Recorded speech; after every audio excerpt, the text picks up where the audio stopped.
The room smelled like disinfectant and old paint, the kind of smell that never fully leaves a hospital, no matter how often it's cleaned. A thin four-stand rested against the wall behind them, unused for now, silent like it was waiting its turn.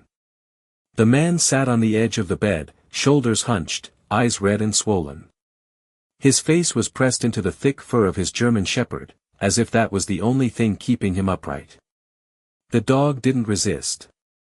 He never did. Instead, the dog wrapped both front legs around the man's chest, pulling him in, not like a trained trick, not like something learned, but like something remembered. And that's what broke the man. Because the dog knew. Not in words. Not in thoughts.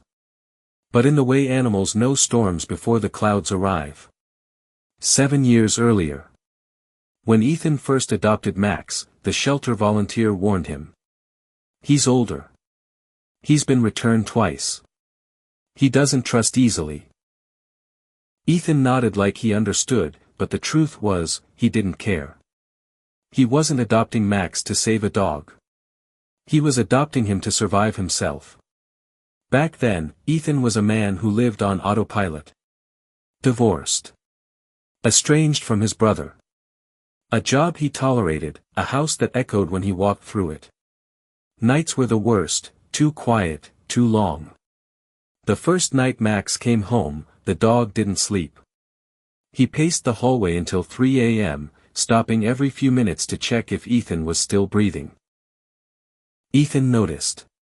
He pretended not to. The change. Max never barked at strangers. Never chewed furniture. Never ran away. But he watched. If Ethan stayed in the shower too long, Max sat outside the door. If Ethan skipped dinner, Max brought him his food bowl and dropped it at his feet. If Ethan stared at the wall for too long, Max rested his head on Ethan's knee, heavy, grounding, real. Slowly, without noticing when it happened, Ethan started living again. Morning walks. Conversations with neighbors. Laughter, actual laughter, when Max chased squirrels he never caught. Ethan didn't realize something else had changed too. The headaches. The fatigue. The dizziness that came and went like a bad dream. He ignored it. One morning, Max refused to walk. Not stubborn refusal. Fear. He blocked the door, stood firm, growling low, not at Ethan, but at the world outside. Ethan laughed it off. Come on, buddy. You're acting weird. When he stood up, the room spun violently. The floor rushed toward him. The next thing Ethan remembered was a hospital ceiling, and Max whining somewhere nearby, frantic, furious, uncontainable. A nurse later told him, "Your dog wouldn't let anyone touch you until the ambulance arrived."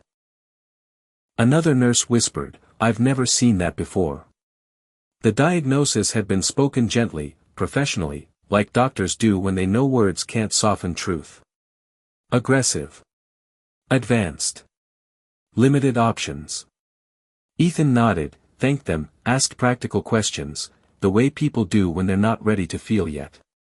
But when they left, when the door clicked shut, when silence returned, he collapsed into Max. "I didn't protect you," Ethan whispered, voice breaking.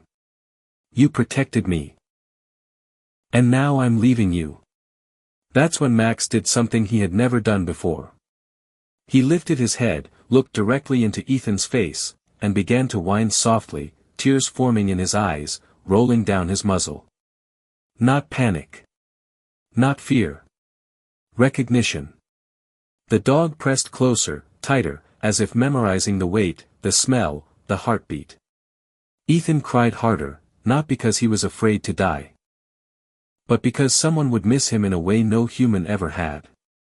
What happened next isn't a miracle. Ethan didn't magically recover. There was no sudden cure. But something changed anyway. The doctors allowed Max to visit daily.